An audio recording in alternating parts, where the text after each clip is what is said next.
ایک دفعہ مجھے عراق کے کسی گاؤں میں رات ہو گئی. میں ایک مسجد میں گیا لیکن چوکیدار نے مجھے وہاں سے نکال دیا.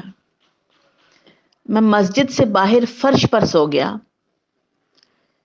چوکیدار نے مجھے پاؤں سے پکڑا اور گھسیٹ کر مسجد سے دور کر دیا. ایک خدا ترس آدمی مجھے اپنے گھر لے گیا.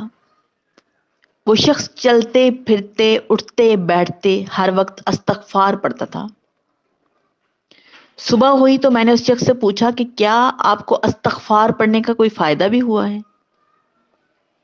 اس نے جواب دیا، جی ہاں، میری ہر دعا قبول ہوئی سوائے اس کے کہ میری ملاقات امام احمد بن حنبل سے نہیں ہوئی. میں نے کہا، میں ہی احمد بن حنبل ہوں اور تم دیکھو کہ مجھے کیسے گھسیٹ کر تمہارے پاس لایا گیا ہے.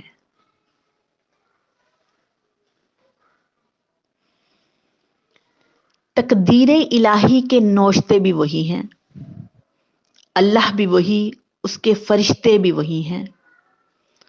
اتر سکتے ہیں ملائک اب بھی